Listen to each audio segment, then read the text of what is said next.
नमस्कार दोस्तों, मैं आलोक सिंह आपको कोचिंग जंक्शन के प्लेटफॉर्म से प्रणाम करता हूं और यह आशा करता हूं कि आप लोग स्वस्थ होंगे, मस्त होंगे और पढ़ाई लिखाई का कार्यक्रम आप अपना आगे बढ़ा रहे होंगे। और पढ़ाई लिखाई के इसी कड़ी में हम लोग पढ़ रहे थे भारत का संविधान। भारत का संविधान। तो भारत के संविधान के अंतर्गत आपको भाग 19 तक पढ़ाया जा चुका था। भाग 19 तक पढ़ाया जा चुका था। भाग 19 के बाद अगर हम जाते हैं तो देखते हैं कि क्या है। भाग 20। भाग 20 यहाँ पर आता है। तो भाग 20 के अंतर्गत अगर हम देखते हैं तो बहुत इंपॉर्टेंट चीज जो आपके एग्जाम में पूछी जाती है वह है अनुच्छेद 368। अनुच्छेद 368। इसमें क्या दिया हुआ है? संविधान का संशोधन करने की संसद की शक्ति और उसके लिए प्रक्रिया। तो हम सीधे सीधे शॉर्ट में कह सकते हैं कि यह संविधान संशोधन है। संविधान संशोधन यहां पर दिख रहा है, ठीक है ना, जिसे हम कॉन्स्टिट्यूशनल अमेंडमेंट कहते हैं। कॉन्स्टिट्यूशनल अमेंडमेंट कहा जाता है। तो यह चीज यहां पर अनुच्छेद 368 के अंतर्गत दी गई है। अब 368 वास्तव में है क्या? यह तो क्लियर हुआ कि यह संविधान संशोधन है, लेकिन इसके अंतर्गत प्रक्रिया क्या क्या है, संसद की क्या शक्ति है, उसके लिए क्या क्या प्रक्रिया है, प्रोसीजर्स क्या क्या हैं, पावर क्या है पार्लियामेंट की, क्या अथॉरिटी है उसके, इस चीज के विषय में यहाँ पर उपबंध किया गया है। तो यहाँ पर सीधा सीधा कह रहा है कि इस संविधान में किसी बात के होते हुए भी, इस संविधान में किसी बात के होते हुए भी संसद को यह अधिकार प्राप्त है कि वह संविधान में संशोधन कर सकती है। ठीक है ना? तो कहता है कि अनुच्छेद 368 के अंतर्गत संसद को संविधान में संशोधन की शक्ति प्राप्त है। ठीक है ना? पहली बात। फिर यहां पर आगे कह रहा है किंतु संसद में कोई भी संशोधन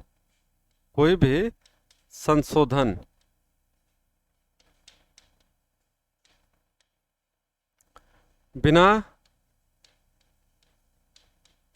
किसी विधेयक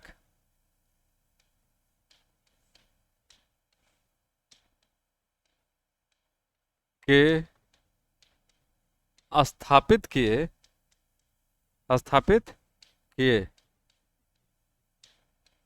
नहीं किया जा सकता है।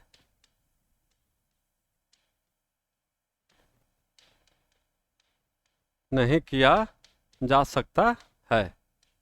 तो यह क्या कह रहा है कि विधेयक को स्थापित करने की बात यहां पर की जा रही है। तो विधेयक को स्थापित करने का तात्पर्य यहां पर सीधा सीधा होता है कि इस संविधान में किसी भी विधेयक, किसी भी विधि में अगर संशोधन करना है तो विधेयक को सबसे पहले संसद के किसी सदन में लाना पड़ेगा। ठीक है ना? संसद को किसी भी सदन में लाना पड़ेगा। तो जब तक वह किसी भी सदन में लाया नहीं जाता है, उसको स्थापित नहीं किया जाता है, तब तक यह संविधान संशोधन नहीं माना जाएगा। ठीक है ना? तो संविधान संशोधन के लिए यह जरूरी है कि विधेयक को स्थापित किया जाए। तो यहां पे क्या कह रहा है कि संविधान संशोधन हेतु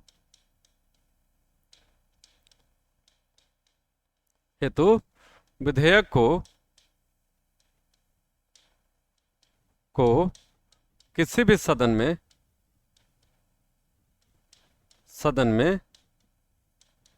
स्थापित किया जाए। ठीक है ना। यह लाइन यहाँ पर सीधे सीधे यह बता रहा है, जो आप वहाँ पर पढ़ सकते हैं, देख सकते हैं। ठीक है, तो इसमें क्या क्या कह रहा है कि इसके अंतर्गत संविधान में परिवर्धन, परिवर्तन या निरसन, ठीक है ना। तो इंग्लिश में एडिशन, वेरिएशन और रिपील। एडिशन,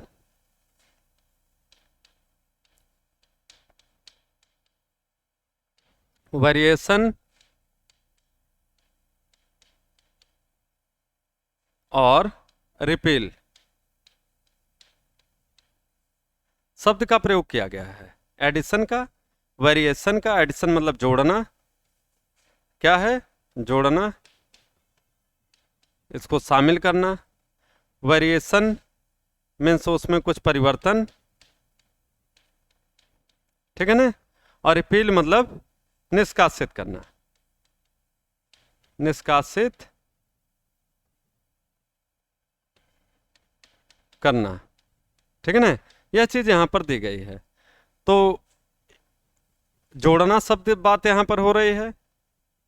एडिशन, वेरिएशन मतलब परिवर्तन, उसमें कुछ संशोधन किया जा सकता है।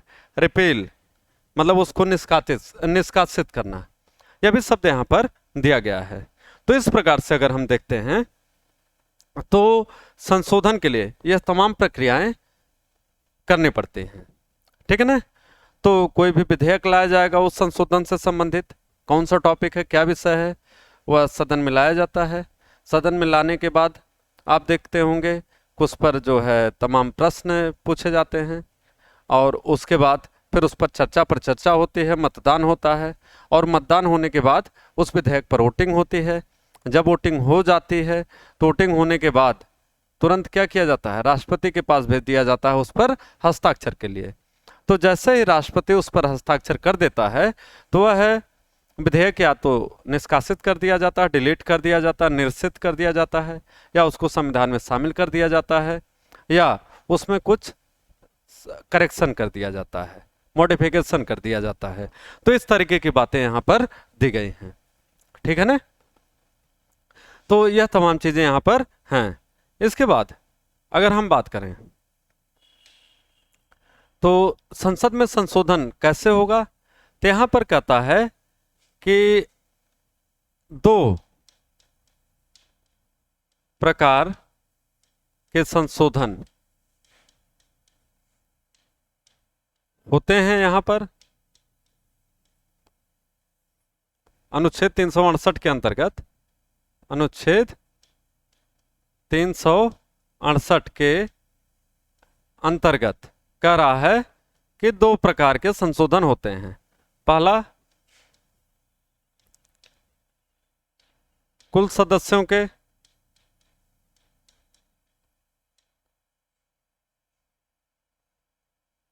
कुल बहुमत के बहुमत के 2/3 से किया गया संशोधन,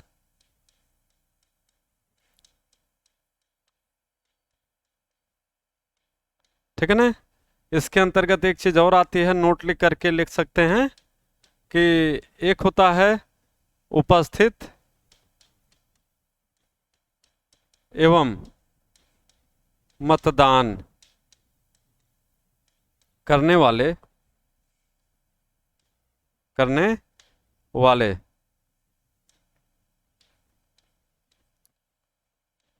सदस्यों के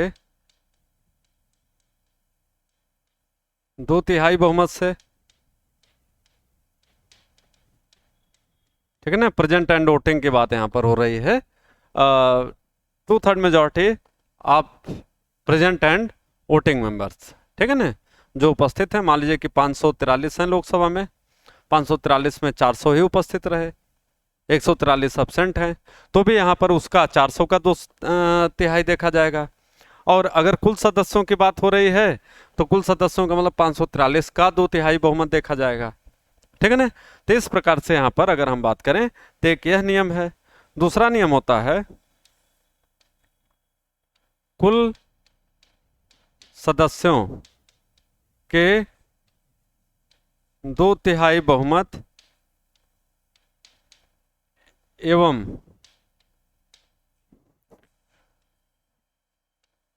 कुल राज्यों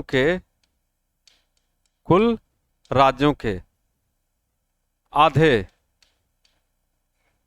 के द्वारा संस्तुत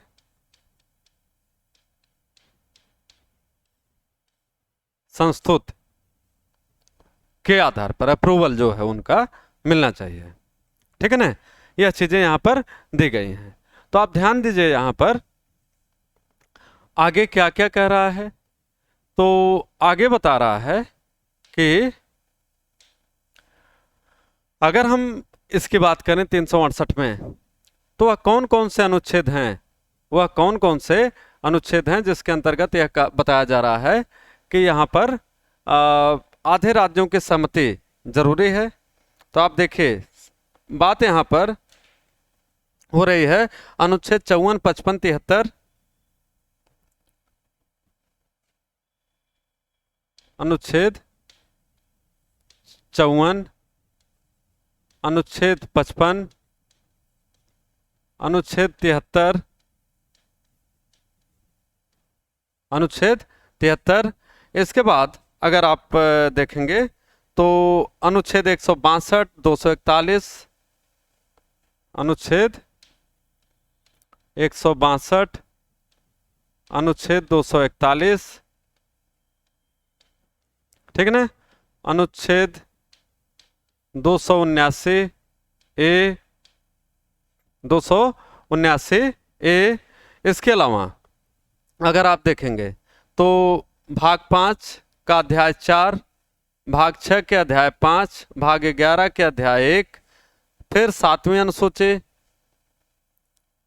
ठीक है, कौन सा, 7वीं अनुसूची,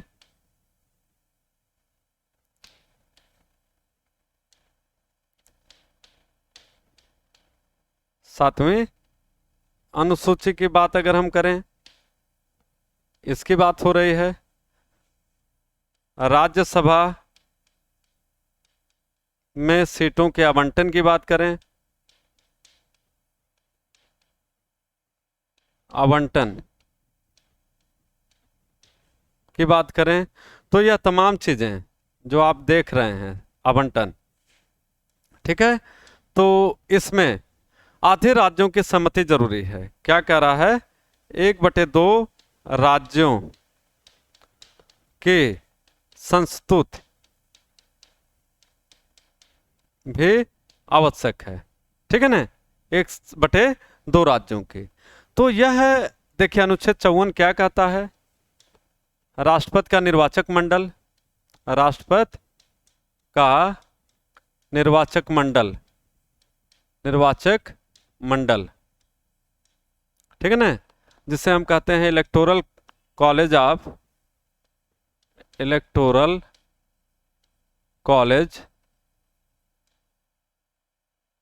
of president of India, president of India, ठीक है।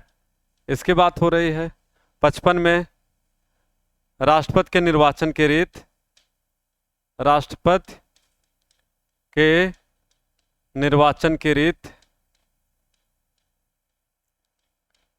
की बात हो रही है, ठीक है। 73 में संघ की कार्यपालिका का विस्तार, संघ की कार्यपालिका का विस्तार। 162 में राज्य की कार्यपालिका का विस्तार, ठीक है। इसके बाद अनुच्छेद 241 में केंद्र शासित प्रदेशों में, केंद्र शासित प्रदेशों में उच्च न्यायालय की स्थापना, ठीक। 279 ए जीएसटी की बात हो रही है, गुड्स एंड सर्विस टैक्स की बात हो रही है। तो राज्यसभा में सीटों का आवंटन आप इसको देखते हैं, 7वीं अनुसूची आप जान ही रहे हैं, ठीक है ना, संघ सूची, राज्य सूची और समवर्ती सूची जिसके अंतर्गत दिया गया है। तो यह तमाम चीजें जो दी गई हैं, कहता है इसके लिए हाँ क्या जरूरी है, तो कहता है आधे राज्यों की सहमति जरूरी है। क्या जरूरी है, तो कहता है आधे राज्यों की सहमति यहां पर जरूरी है।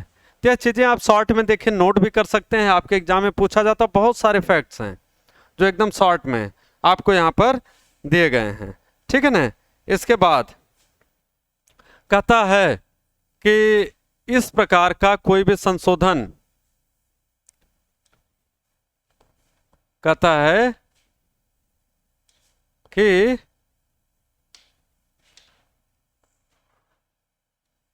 इस प्रकार का कोई भी संशोधन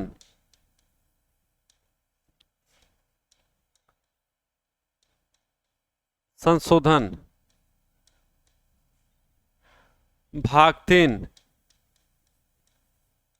या मौलिक अधिकारों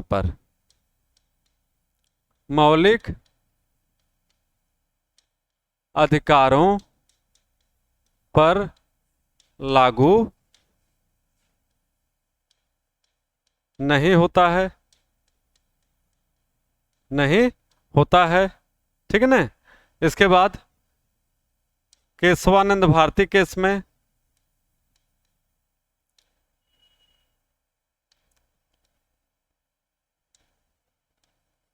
केशवानंद भारती केस 1973 में सर्वोच्च न्यायालय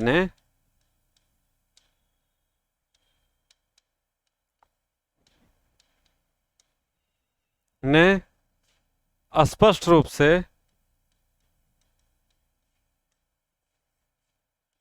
से यह निर्णय दिया कि संविधान में संशोधन यह निर्णय दिया कि न्यायिक पुनरावलोकन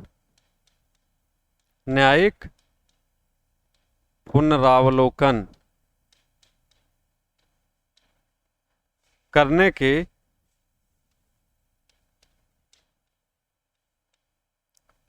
न्यायपालिका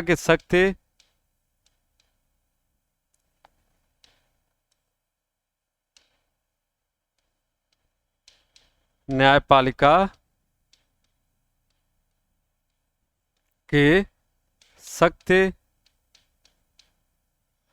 मूलभूत ढांचे का पार्ट है, मूलभूत ढांचे का अंग है। अतः संसद अनुच्छेद 368 के अंतर्गत इसमें संशोधन नहीं कर सकती,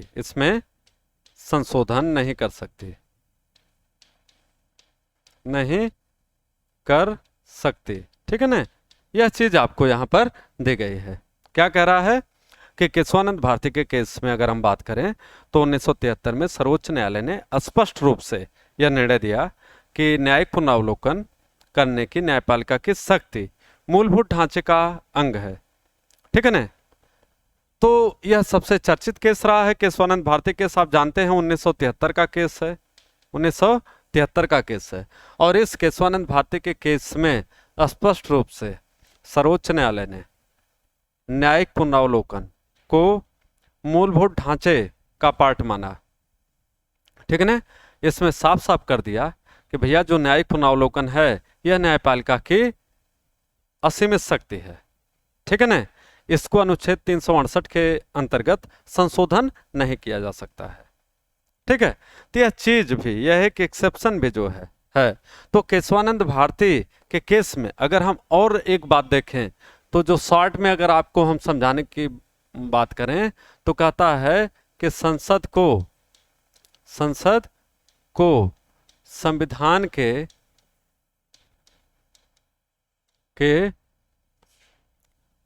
प्रत्येक भाग में संशोधन का अधिकार प्राप्त है। संशोधन का अधिकार प्राप्त है,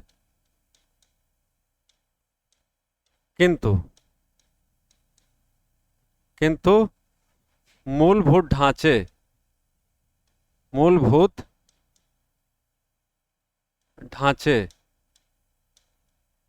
में संशोधन नहीं किया जा सकता। मूलभूत ढांचे में संशोधन नहीं किया जा सकता है, ठीक है ना, जो बेसिक स्ट्रक्चर है। यह चीज यहां पर स्पष्ट रूप से आपको बताई गई। ठीक, तो यह है आपका एक तरीके से जो है संविधान संशोधन है। जो एक्सेप्शंस हैं उसके कैसे संशोधन हो सकता है, यहाँ पर दो प्रकार के संशोधन की बात की गई है। एक 2/3 बहुमत से, प्लस दूसरा है कि 2/3 बहुमत प्लस आधे राज्यों की संस्तुत अनुमोदन प्राप्त होना चाहिए।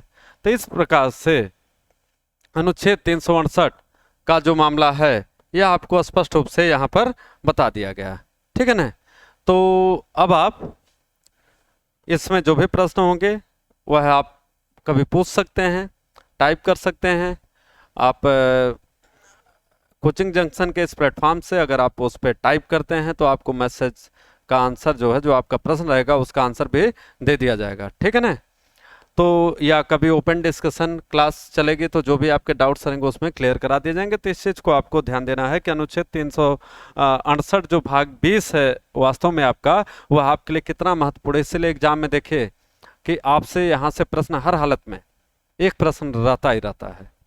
बहुत छोटा सा भाग है, ठीक है, एक अनुच्छेद है इसके अंतर्गत, लेकिन प्रश्न वहां से जरूर रहता है। ठीक, तो इस प्रकार से यह भाग जो है आपका समाप्त हुआ। आगे देखा जाए कि भाग 21 पार्ट 21 जिसमें क्या कह रहा है, अस्थायी, संक्रमणकालीन और विशेष उपबंध। क्या कह रहा है, थोड़ा इंग्लिश भी देख लीजिएगा। टेम्परेरी, ट्रांजिशनल, इसको क्या कहता है कि टेम्परेरी, ट्रांजिशनल,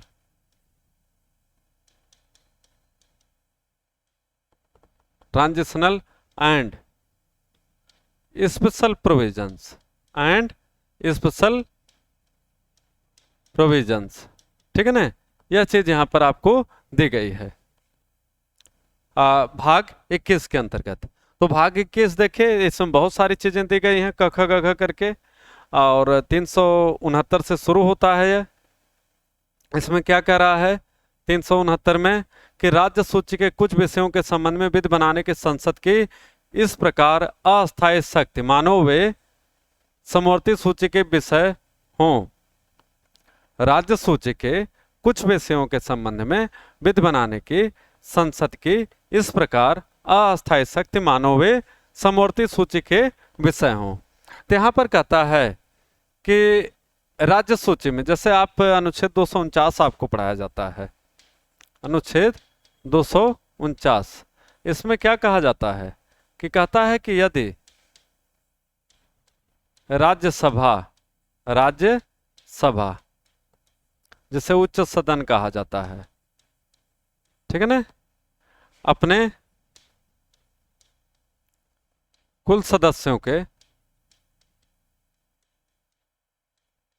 2/3 बहुमत से यह प्रस्ताव पास करती है कि अमुक विषय, अमुक मतलब XYZ कुछ भी,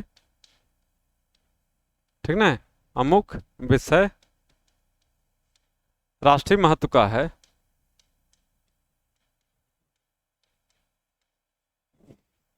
है तो उस विषय पर संघ की संसद को विधि बनाने का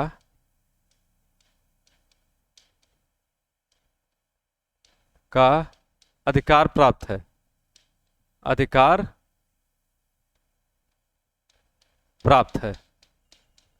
ठीक है, तो यह चीज यहां पर बता रहा है। 249 क्या कहता है कि यदि राज्यसभा, जो कि केंद्र का ही उच्च सदन है, अपने कुल सदस्यों के 2/3 बहुमत से यह प्रस्ताव पास करता है कि अमुक विषय राष्ट्रीय महत्व का है, तो उस विषय पर संघ की संसद को विधि बनाने का अधिकार प्राप्त होगा। लेकिन राज्यसभा किन विषयों पर 2/3 बहुमत से प्रस्ताव पास करेगी? कहता है कि राज्यसभा राज्य सूची के विषय पर। किस पर?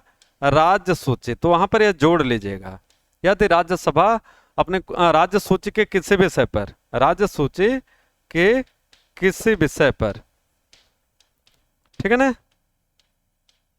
को नेशनल इंपॉर्टेंस का डिक्लेयर करती है, राष्ट्रीय महत्व का घोषित करती है, तो उस स्थिति में अगर आप देखेंगे तो राज्यसभा किसी भी विषय को, जब जो राज्य सूची का विषय हो, तो राज्य सूची के किसी विषय को अगर यह घोषित कर दे अपने 2/3 बहुमत से कि यह राष्ट्रीय महत्व का है, यह है राष्ट्रीय महत्व का है, तो ऐसे विषय पर संघ की संसद को विधि बनाने का अधिकार प्राप्त होता है। ठीक है, यह चीज यहां पर स्पष्ट रूप से दी गई है। तो लेकिन अगर हम यहां पर बात करें, कहता है कि राज्य सूची के कुछ विषयों के संबंध में विधि बनाने की संसद की इस प्रकार अस्थायी शक्ति मानवीय समवर्ती सूची के विषय हों। इसे अस्थायी क्यों कहा जा रहा है?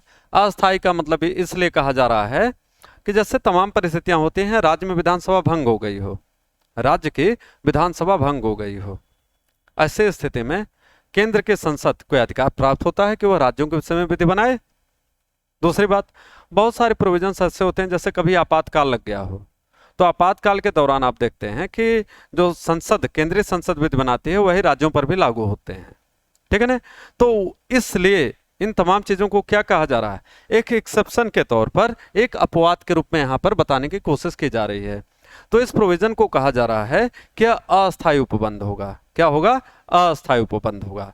तो इन अस्थायी उपबंधों के विषय में अगर हम बात करें, या टेम्परेरी प्रोविजंस की अगर हम बात करें, तो इन टेम्परेरी प्रोविजंस को कहता है कि यह संसद की टेम्परेरी प्रोविजंस हैं।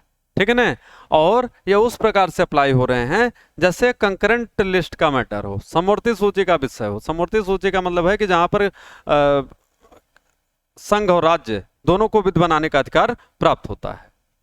ठीक है, तो यह चीज आप यहां पर आर्टिकल 369 के अंतर्गत देख सकते हैं।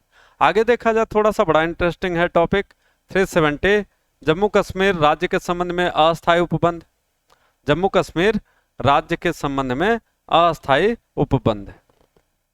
ठीक है ना, तो जब हम जम्मू कश्मीर राज्य के विषय में अस्थायी उपबंध की बात करते हैं, तो अच्छा एक चीज और यहां पर आपको हम बता देते हैं कि 369 के अंतर्गत यह था कि संविधान के 369 में, 379 में संविधान के प्रारंभ के 5 वर्ष के अंदर, 5 वर्ष के अंदर संसद का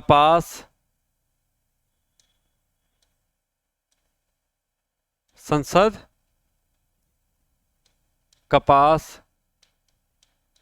सूती, रेल, लोहा, स्टील आदि के विषय में विधि बनाने की शक्ति, विधि बनाने की शक्ति केंद्रीय संसद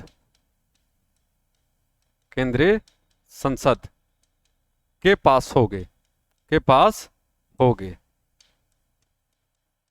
इस बात का उपबंध यहाँ पर किया गया है। ठीक है ना।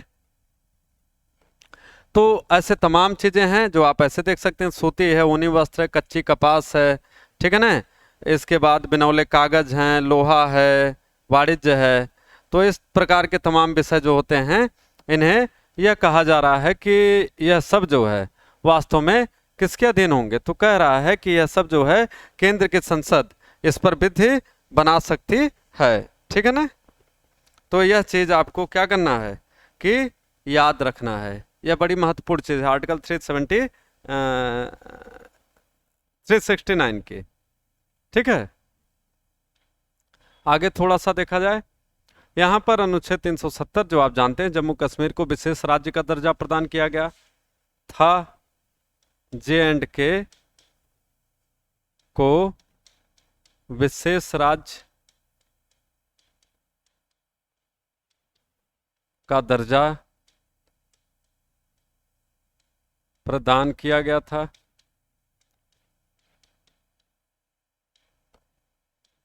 ठीक है ना। यह चीज यहां पर तो आप जानते ही हैं। तो वह विशेष राज्य क्या था? तो जम्मू कश्मीर राज्य के सामने अस्थायी उपबंध क्या था? अस्थायी उपबंध। यह जो विशेष राज्य का दर्जा दिया गया था, it was simply temporary provision. और इसी को आधार बना करके आप देखते हैं कि जो एनडीए गवर्नमेंट हमारी है, इसने क्या किया कि अनुच्छेद 370 को समाप्त कर दिया। अनुच्छेद 370 को समाप्त कर दिया। ठीक है ना। तो यहां पर सीधी सीधी बात करता है कि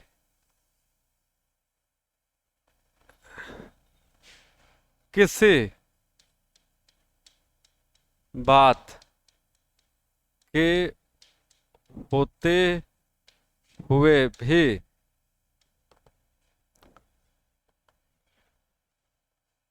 जम्मू एंड कश्मीर के विषय में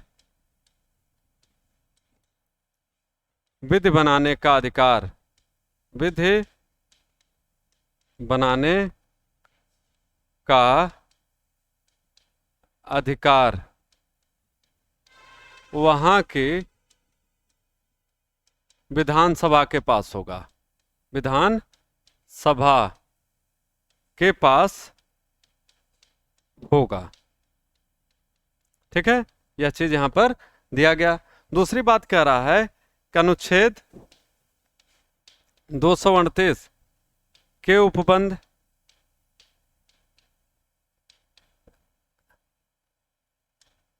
जम्मू और कश्मीर पर लागू नहीं होंगे, J&K पर लागू नहीं होते हैं।